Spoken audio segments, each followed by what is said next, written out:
അതുപോലെ തന്നെ നമ്മുടെ ഇവിടുത്തെ ഹിപ്നോട്ടിക് രീതിയിലുള്ള തെറാപ്പികൾ, അത് മെഡിറ്റേഷൻ തെറാപ്പികൾ സാധാരണ എല്ലായിടത്തും ആയുർവേദ സെൻ്ററുകളിൽ ഒരാൾ പോയി നിന്ന് കഴിഞ്ഞാൽ രാവിലെ 2 മണിക്കൂർ അല്ലെങ്കിൽ വൈകിട്ട് 2 മണിക്കൂർ ട്രീറ്റ്മെൻറ്റ് കഴിഞ്ഞാൽ പിന്നെ അവർക്ക് ബോറിംഗ് ആയിരിക്കും. അവിടെ ബാക്കിയുള്ള സമയം മുഴുവൻ റെസ്റ്റ് പോലെ ഇരിക്കുകയാണ്. കോട്ടയത്തെ സെൻറ്ററിലേക്ക് വന്നു കഴിഞ്ഞാൽ അങ്ങനത്തെ ഒരു റെസ്റ്റ് എടുക്കേണ്ട സമയമില്ല. രാവിലെ ഇപ്പോൾ 6 മണിക്ക് എഴുന്നേറ്റ് കഴിഞ്ഞാൽ അതിന് സ്കെഡ്യൂളുണ്ട്. രാവിലെ യോഗ, പിന്നെ അതുപോലെ സൂര്യദർശൻ, അതിനൊക്കെ ശേഷം ആയുർവേദ ട്രീറ്റ്മെൻറ്റ്, പിന്നെ 2 മണിക്കൂർ രാവിലെ മെഡിറ്റേഷൻ തെറാപ്പി, അപ്പോഴേക്ക് ഏകദേശം ഉച്ചയാകും. പിന്നെ നേരത്തെ ഫുഡ് കഴിക്കും. അതിനുശേഷം ഉച്ച കഴിഞ്ഞിട്ട് വീണ്ടും മെഡിറ്റേഷൻ തെറാപ്പികളും ഹിപ്നോട്ടിക് തെറാപ്പികളും ഉണ്ട്. അതിനുശേഷം വൈകിട്ട് വീണ്ടും ആയുർവേദ പഞ്ചകർമ്മ ട്രീറ്റ്മെൻറ്റിലേക്ക് പോകും. അപ്പോഴേക്ക് രാത്രിയിൽ കിടക്കാനുള്ള സമയമാകും. എന്ന് മാത്രമല്ല, ഇത്രയും ട്രീറ്റ്മെൻറ്റ് കഴിയുമ്പോഴേക്ക് അവരുടെ മനസ്സിൽ ഭയങ്കര സന്തോഷവും ശാന്തതയൊക്കെ ഉണ്ടാവും.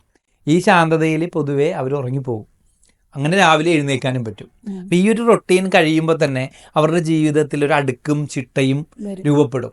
അപ്പോൾ ഒരിക്കലും ഇവിടെ വന്ന് 5 ദിവസമോ 10 ദിവസമോ ട്രീറ്റ്മെൻറ്റ് എടുത്തു കഴിഞ്ഞാൽ അവരുടെ ജീവിതത്തിൽ എൻ്റയർ ലൈഫിലാണ് വ്യത്യാസം വരുന്നത്.